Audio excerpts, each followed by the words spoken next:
नमस्कार, आप देख रहे हैं द अंजनी शो और मैं हूं आपके साथ अंजनी कुमार सिंह। बांग्लादेश में तख्ता पलट के बाद वहां कट्टरपंथियों का राज आ गया।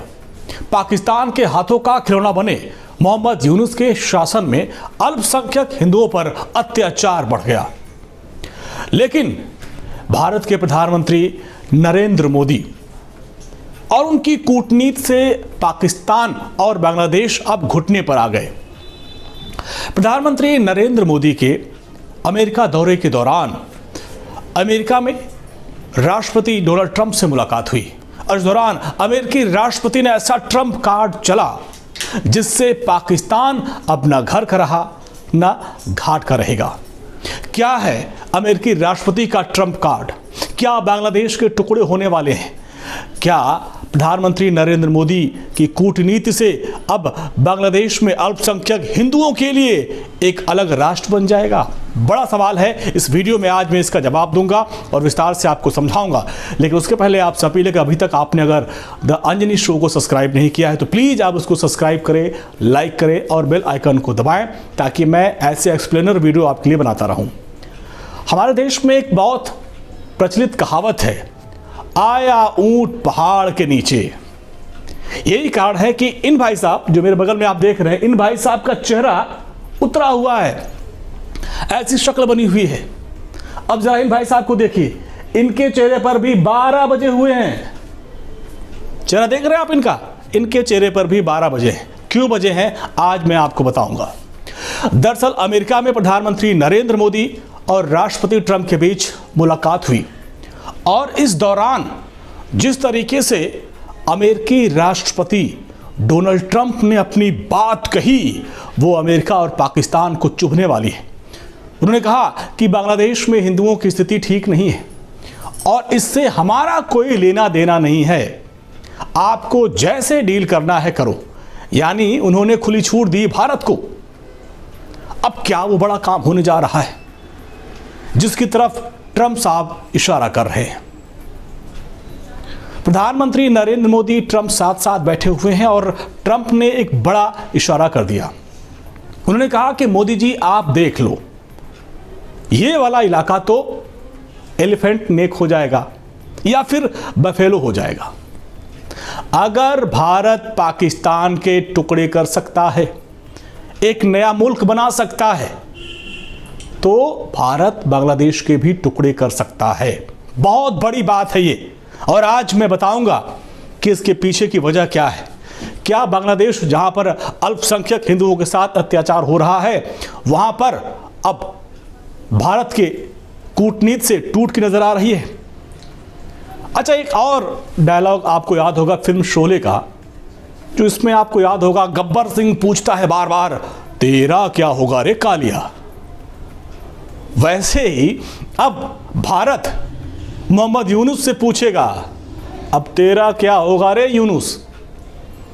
यूनुस कार्यवाहक प्रधानमंत्री हैं, सत्ता परिवर्तन के बाद वो शासन चला रहे हैं। लेकिन जिन्होंने उन्हें कुर्सी पर बैठाया, जिसने उन्हें इस लायक बनाया कि वो मुल्क को चलाएं, जब उन्होंने ये कह दिया कि अब तो जो करेगा वो भारत करेगा, तो फिर इनकी क्या बिसात, इनका चेहरा उतरा हुआ है। तो सबसे पहले जरा सुनिए कि ट्रंप ने क्या कहा। सुना आपने? दर्शकों, आप समझे राष्ट्रपति ने क्या कहा? नहीं, लग रहा आप नहीं समझे। मैं समझाता हूं आपको और मैं इसको बताता हूं कि आखिर वो कहना क्या चाह रहे थे। बात यह है कि प्रधानमंत्री नरेंद्र मोदी अमेरिका के दौरे पर हैं और वहां पर एक ज्वाइंट प्रेस कॉन्फ्रेंस चल रही थी जहां पर प्रधानमंत्री नरेंद्र मोदी और अमेरिका के राष्ट्रपति डोनाल्ड ट्रंप बैठे हुए थे। प्रेस कॉन्फ्रेंस चल रही थी और राष्ट्रपति ट्रंप वहां आए। फिर उनसे एक भारतीय पत्रकार ने सीधे एक सवाल पूछ लिया और प्रेसिडेंट ट्रंप साहब उसी का जवाब दे रहे थे। और सवाल पूछा गया कि प्रेसिडेंट साहब बताइए कि बांग्लादेश में जो सिचुएशन है, जो अभी के हालात हैं, उसमें अमेरिकी डीप स्टेट, अमेरिका की CIA, इसके अलावा तमाम एजेंसीज लगी हुई हैं। लेकिन इसके बावजूद अभी बांग्लादेश में जो हालात हैं उसको लेकर आपका क्या कहना है? ये सवाल हर भारतीय के मन में है और ये सवाल वहां पूछा गया।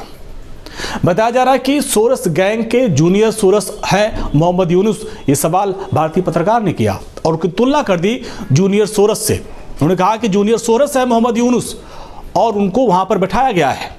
इस पर डोनाल्ड ट्रंप ने कुछ नहीं कहा। सवाल तीखा था लेकिन कुछ कहा नहीं उन्होंने कहा कि सब कुछ मैंने मोदी जी पे छोड़ दिया। अब इसका मतलब क्या है? यह बहुत बड़ी बात है। राष्ट्रपति ट्रंप ने कहा कि सब कुछ मैंने मोदी जी पर छोड़ दिया। दर्शकों, ये जो बात है, ये जो बयान है कि सब कुछ मैंने मोदी जी पर छोड़ दिया, अब आप इस पर जो सोच ले वो आप सोच लीजिए, आपकी सोच के ऊपर है। और यही कारण है कि इन भाई साहब की जो ये शक्ल आप देख रहे हैं ना, इनका चेहरा उतरा हुआ है। ये भाई साहब घबराए हुए हैं, इनके तोते उड़े हुए हैं।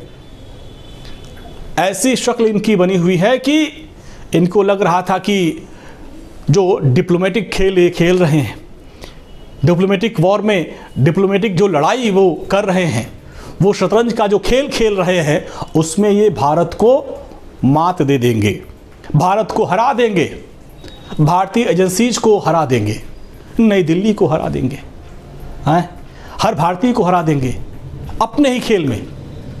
लेकिन ये उनकी गलत फहमी है। इसीलिए अब कहते हैं ना कि अब आया ऊंट पहाड़ के नीचे। ये भी कहावत हमारे यहाँ इंडिया में खूब प्रचलित है।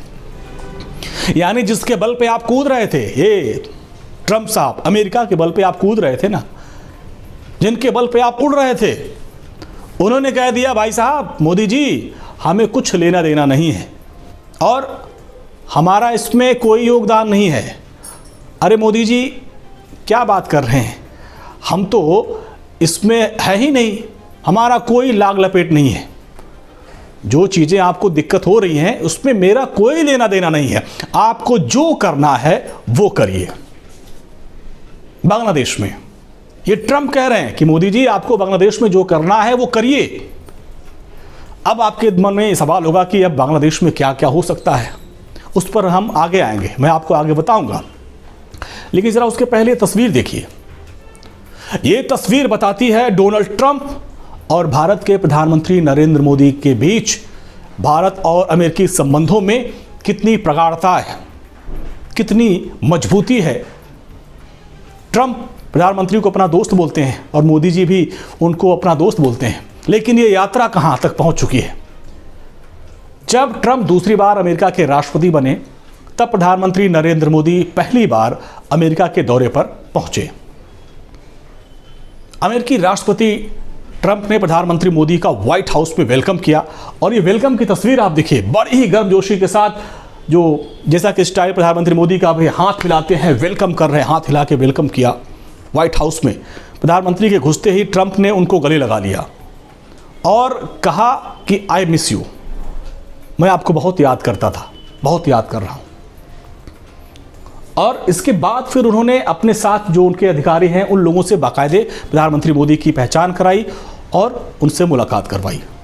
ये तस्वीर आप देखिए, ये तस्वीर चीन, अमेरिका, जो अमेरिका और भारत की दोस्ती है वो चीन और पाकिस्तान की नींद उड़ाने वाली है। इस मुलाकात की एक और तस्वीर जो बहुत महत्वपूर्ण है और उस तस्वीर को भी आपको देखनी चाहिए। अब ज़रा ध्यान से इस तस्वीर को भी देखिए। ये देखिए, ये है आपके विदेश मंत्री। यहाँ पे आप देखिए लोग बैठे हुए हैं, सारे अधिकारी बैठे हुए हैं और इसमें आप देखिए इसमें कौन कौन से हैं। इसमें भारत के विदेश मंत्री एस जयशंकर हैं, NSA अजीत डोभाल है और अमेरिका के प्रेसिडेंट यहाँ पे आपको नजर आ रहे होंगे ट्रंप साहब हैं और भारत के प्रधानमंत्री नरेंद्र मोदी। ये पूरा टेबल सजा हुआ है, डिप्लोमेटिक चर्चा हो रही है। अब जरा ये भी तस्वीर देखिए, ये तस्वीर, ये बांग्लादेश के कार्यवाहक प्रधानमंत्री चेहरा उनका उतरा हुआ है, इस पे मैं आऊंगा। लेकिन एक तस्वीर और आपको दिखाता हूं। ये तस्वीर बहुत महत्वपूर्ण है क्योंकि जैसे ही प्रधानमंत्री नरेंद्र मोदी अमेरिका की जमीन पर पहुंचे तो प्रधानमंत्री मोदी की पहली मुलाकात होती है तुलसी गोबार्ड से, जो यूनाइटेड स्टेट की इंटेलिजेंस डायरेक्टर है। प्रधानमंत्री मोदी का वेलकम करने के लिए वो एयरपोर्ट पे आती हैं और उनका वेलकम करती हैं। और ये तस्वीर आप देखिए कितनी महत्वपूर्ण हो जाती है। प्रधानमंत्री मोदी के अमेरिका दौरे और उनकी कूटनीति से ये तय तो हो गया कि बांग्लादेश पर अब कुछ बड़ा एक्शन होगा और अमेरिका उस पर कुछ नहीं कहेगा। अमेरिका बांग्लादेश के मैटर पर अब दूर ही रहेगा। बांग्लादेश पर जो भी होगा अब वो भारत तय करेगा। भारत को खुली छूट मिल गई है, इसलिए क्योंकि भारत ने ही बांग्लादेश को दुनिया के मानचित्र पर एक अलग मुल्क के तौर पर लाया था। पाकिस्तान के टुकड़े किए थे, एक अलग मुल्क बनाया था बांग्लादेश। लेकिन अब जब बांग्लादेश में कुछ ताकतें ऐसी हैं जो भारत विरोधी हैं, वो हावी हो रही हैं, और इन भारत विरोधी ताकतों को अगर ये लग रहा है कि वो भारत को झुका देंगे, लेकिन अब आप सोचिए, जब भारत एक नया पाकिस्तान पड़ोस में खड़ा कर देंगे बांग्लादेश के माध्यम से, ये पाकिस्तानी चाहते हैं कि बांग्लादेश पाकिस्तान की भाषा बोले, तो ऐसा नहीं है।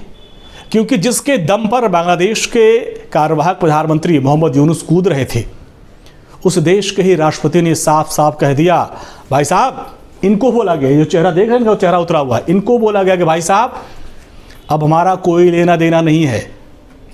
मोदी जी, आपको जैसे डील करना है करिए, हमने बांग्लादेश को आपके ऊपर छोड़ दिया है। ये बहुत बड़ी बात है। अब इसका मतलब क्या है? इसका मतलब ये है कि बांग्लादेश में भारत के लिए हर ऑप्शन खुला हुआ है। भारत हर ऑप्शन का इस्तेमाल कर सकता है। अब भारत स्वतंत्र है, चाहे वो मिलिट्री ऑप्शन का मामला हो, इकोनॉमिक ऑप्शन का मामला हो, हर विकल्प भारत के लिए खुले हुए हैं, जो बांग्लादेश को उसकी औकात बताने के लिए। अब जरा आप सोचिए कि अगर भारत के पास सारे विकल्प खुले हुए हैं और सुपर पावर ने खुली इजाजत दे दी है, अब भारत को यह लगेगा कि भारत का मानचित्र थोड़ा बड़ा हो जाना चाहिए। इसका मतलब क्या है? सीमा थोड़ी बढ़ जाए, भारत का मानचित्र थोड़ा बदल जाए और बांग्लादेश का भी मानचित्र बदल जाए। अब ये कैसे होगा कि भारत का भी मानचित्र बदल जाए, सीमा बदल जाए, बांग्लादेश का भी मानचित्र बदल जाए? तो कहानी वहां तक भी जा सकती है कि दोनों मुल्कों की सीमा बदल सकती है। बहुत गहरी बात, बहुत बड़ी बात है। हालांकि मैं आपसे कह रहा हूं कि अगर बांग्लादेश दुनिया में अलग मुल्क के तौर पर जाना जाता है तो वो भारत की ही देन है। भारत ने ही पाकिस्तान के टुकड़े करके एक नया मुल्क बनाया जिसका नाम पड़ा था बांग्लादेश। अब ये भाई साहब, इनको देखिए, ये बांग्लादेश के जो कार्यवाहक प्रधानमंत्री हैं, जिन लोगों की वजह से ये सब कुछ हुआ आपके देश में, अब वही अमेरिका ये कह रहा है कि भाई हमारा अब बांग्लादेश से कोई लेना देना नहीं है, आपको जो करना है वो करिए, भारत को खुली छूट दे दी गई। तो अब इसके बाद क्या हो सकता है? हमने पाकिस्तान के घर में घुसकर सर्जिकल स्ट्राइक की थी। अब ये तस्वीर गवाह है, अब बांग्लादेश का मुस्तकबिल किसके हाथ में है? पहले भी हमारे हाथ में था जब हमने पाकिस्तान से बांग्लादेश को अलग किया था, और अब भी हमारे हाथ में है, यानी भारत के हाथ में है। लेकिन कुछ लोगों को गलतफहमियां हैं, और गलतफहमी ये है, चाहे वो विदेश के लोग हों या फिर हमारे भारत के लोग हैं, उनके दिमाग में कुछ गलतफहमियां हैं, लेकिन उस गलतफहमी को आप दूर करिए। बांग्लादेश में चुनी हुई सरकार थी, वहाँ शेख हसीना, और उनको फिर अपना देश छोड़ना पड़ा अपनी जान बचाने के लिए। भारत में उनको शरण लेना पड़ा। आपको ध्यान होगा कि अभी हाल ही में शेख हसीना ने एक पोस्ट किया था सोशल मीडिया पर, और उन्होंने एक बहुत बड़ी बात लिखी थी। उन्होंने अपने संबोधन में ये कहा कि मैं किस तरीके से बांग्लादेश से अपनी जान बचाकर आई हूँ। अगर उस दिन मैं कुछ देर और आधे घंटे भी अगर वहाँ ढाका में रुक जाती तो मैं और मेरी बहन, इन दोनों की जान चली जाती। जिस तरीके से वहाँ भीड़ उग्र हो गई थी और जिस तरीके से वहाँ पे एक साजिश रची गई थी, उसमें हमारी जान चली जाती। इसके पहले भी उनके परिवार के साथ एक बार ऐसा हो चुका है, वो कहानी मैं किसी अगले वीडियो में बताऊंगा। उन्होंने कहा कि अगर आज मैं जिंदा हूं तो इसके पीछे लगता है कोई बहुत बड़ा काम होने वाला है। अब वो बहुत बड़ा काम क्या है? वो बड़ा काम जिसका इशारा ट्रंप ने किया मोदी जी आप देख लीजिए, और इसके बीच में मैं नहीं पढ़ने वाला हूँ। आपको याद होगा जब अमेरिका का चुनाव हो रहा था और डोनाल्ड ट्रंप प्रचार कर रहे थे, एक पॉडकास्ट के दौरान डोनाल्ड ट्रंप ने ये कहा कि एक देश और जिससे हमारे बहुत अच्छे संबंध हैं, बहुत अच्छी हमारी दोस्ती है, वो दरअसल सर्जिकल स्ट्राइक की बात कर रहे थे। जो सर्जिकल स्ट्राइक हमने भारत ने जाके पाकिस्तान में घुसकर वहाँ से बदला लिया था, दरअसल वो अभिनंदन वाली कहानी की बात कर रहे थे जिसमें भारत बेहद अग्रेसिव था। अभिनंदन को वहाँ कैद कर लिया गया था और भारत गुस्से में था। ये बात अमेरिका को सबसे पहले पता चल गई थी, जिसके सबूत खुद पाकिस्तान के असेंबली में दिए गए। उसका जिक्र करते हुए ट्रंप ने बताया कि कैसे भारत के प्रधानमंत्री नरेंद्र मोदी बहुत गुस्से में थे और उस समय अमेरिका ने और राष्ट्रपति ट्रंप ने भारत को मदद का ऑफर दिया था, लेकिन प्रधानमंत्री नरेंद्र मोदी ने उस ऑफर को ठुकरा दिया और उन्होंने कहा कि हम लोग इससे निपटने के लिए सक्षम हैं और हम हमारे हिसाब से बदला लेंगे, समय लेंगे। हमने लंबे समय तक इनको देखा है और उनके साथ क्या करना है वो हम आगे भी देख लेंगे। डोनाल्ड ट्रंप ने इसके आगे भी कहा था कि प्रधानमंत्री नरेंद्र मोदी को ऐसे मामलों को हैंडल करने में काफ़ी अनुभव है। अब जब बांग्लादेश में हिंदुओं पर अत्याचार हो रहा है और वहाँ की जो कार्यवाहक सरकार है वो पाकिस्तान, आईएसआई और पाकिस्तानी आर्मी के हाथों में खेल रही है, अब अमेरिका जाकर प्रधानमंत्री नरेंद्र मोदी ने अपने कूटनीति से ट्रंप को अपने पाले में कर लिया और ट्रंप ने खुली छूट दी। अब भारत के हाथ में है कि भारत कब बांग्लादेश को सबक सिखाएगा। क्या अब भारत बांग्लादेश के टुकड़े कर देगा? क्या सीमा वो बढ़ा देगा? ये बड़ा सवाल है। इसी के साथ फिलहाल आज के इस वीडियो में इतना ही। नमस्कार। लेकिन आपसे अपील है कि आप द अंजनी शो को जरूर सब्सक्राइब करें, लाइक करें और बेल आइकन को जरूर दबा दें। नमस्कार। और इसको लेकर आप कमेंट जरूर लिखिएगा और आपके कमेंट का मैं जवाब दूंगा। नमस्कार।